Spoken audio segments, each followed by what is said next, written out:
Okay, so hello learners. This is Anurag Tiwari, lecturer of physics from Spindale College, Pilibhit.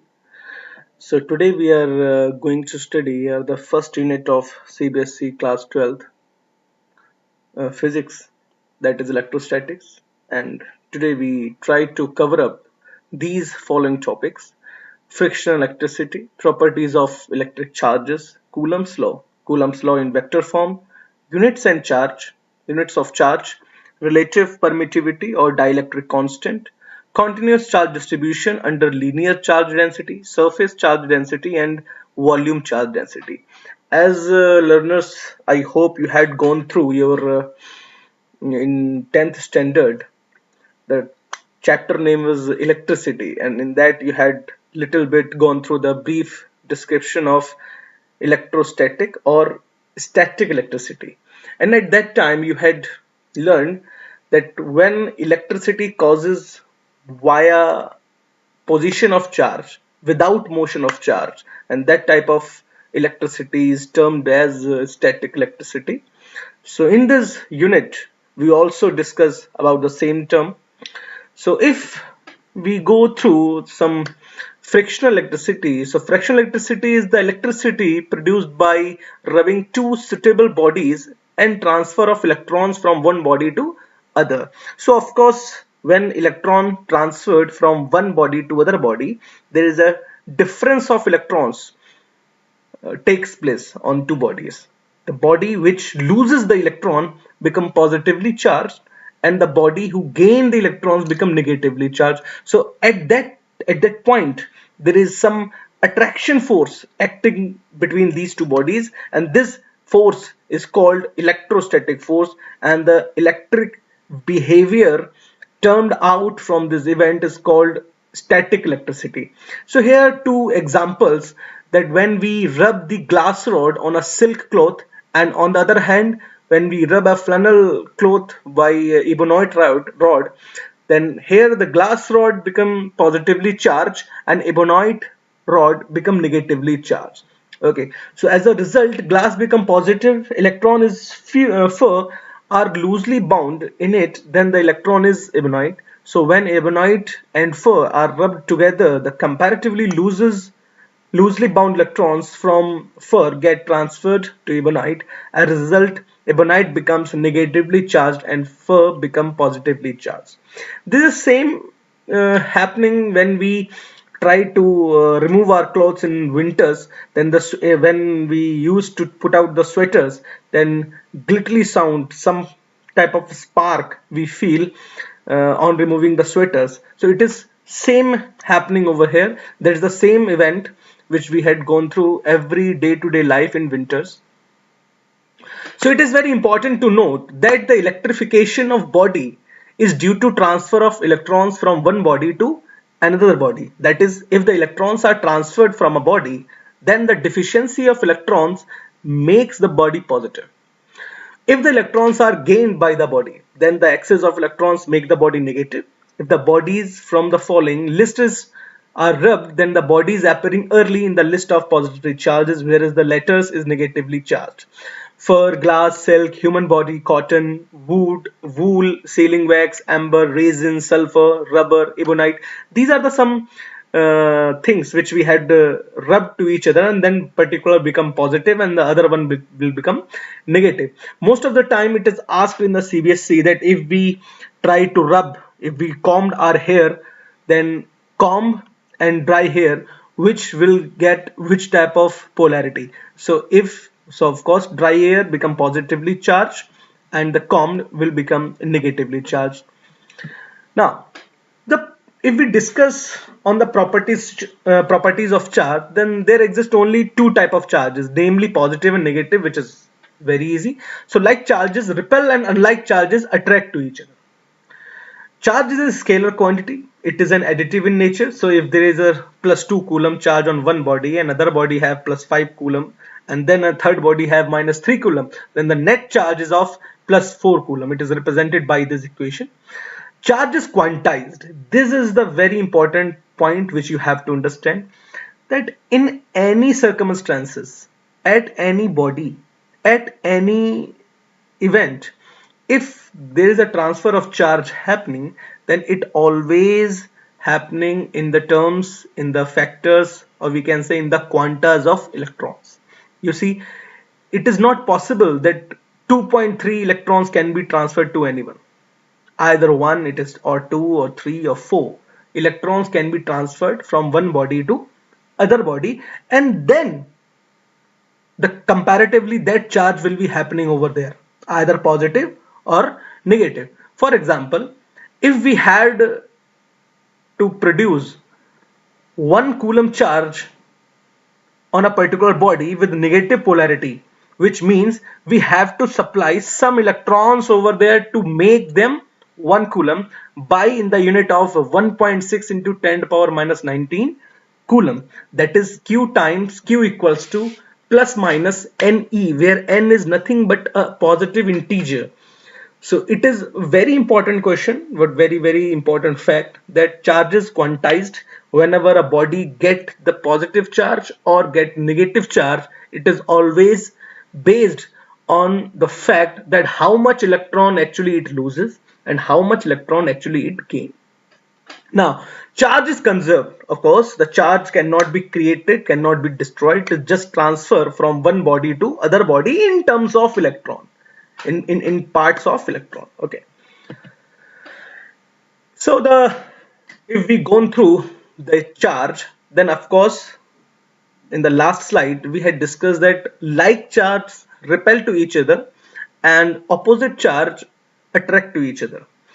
So the force, the law which the law which decides that how much force will a charge apply on other charge, it comes from the Coulomb's law, and it stated that the electrostatic force of interaction between 2 point electric charges is directly proportional to the product of the charge and inversely proportional to the square of the distance between them, and acts along the line joining two charges. Suppose we consider there is a two charges, one is Q1, other is Q2, separated by a distance small r. Then the electrostatic force, or we can say Coulombic force, acting between these two charges will given by F proportionality to Q1 times Q2 and F proportionality to 1 upon r square, where r is the distance between the charges. So now by combining above two equations, we get force F equals to K times Q1 Q2 by r square. Of course, K is the constant of proportionality, which have the value 9 into 10 to the power 9 Newton meter square per Coulomb square, and it also known as 1 by 4 pi epsilon naught, where epsilon naught is the permittivity of the free space. We learn the permittivity in the next few videos. So where epsilon naught is the absolute electric permittivity of the dielectric medium. So if the dielectric constant of relative permittivity or specific inductive capacity or dielectric coefficient is given by K, then K equals to epsilon naught R equals to epsilon naught by epsilon naught. It is relative permittivity. In vacuum, F is equals to 1 upon 4 pi epsilon naught Q1 Q2 upon R square. But if there is a certain medium suppose any type of air, water, mica, wood, then in those cases F equals to 1 upon 4 pi epsilon naught times epsilon naught R, which means relative permittivity Q1 Q2 upon R square. The value of epsilon naught of the permittivity of free space is 8.8542 into 10 to the power minus 12 Coulomb square per Newton meter square. And combinedly, I have already told you that the value of constant K representing over here have the value approximate 9 into 10 to the power 9 Newton meter square per Coulomb square. Okay, so since the force is a vector quantity, okay, so force is a vector quantity. So if there are two charges representing in particular radius vector have their own particular position vector, so of course the force acting between them can also be represented in terms of vector form also. Okay, so suppose if there are two charges q1 and q2 having position vector r1 and r2. Okay, then the force acting on first charge by 2 is given by 1 upon 4 pi epsilon naught q1 q2 by r square times the unit vector in the direction of 2:1. Similarly, if we try to calculate the force acting on second charge by first charge, then it is 1 upon 4 pi epsilon naught q1 q2 by r square in the direction of unit vector of 1:2.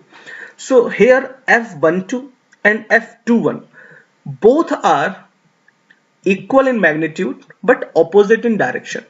Okay, if we go through these two figures, then it is the F12 and this is F21. So these two forces acting on opposite direction but equal in magnitude. So F12 equals to minus times of F21 in all the cases.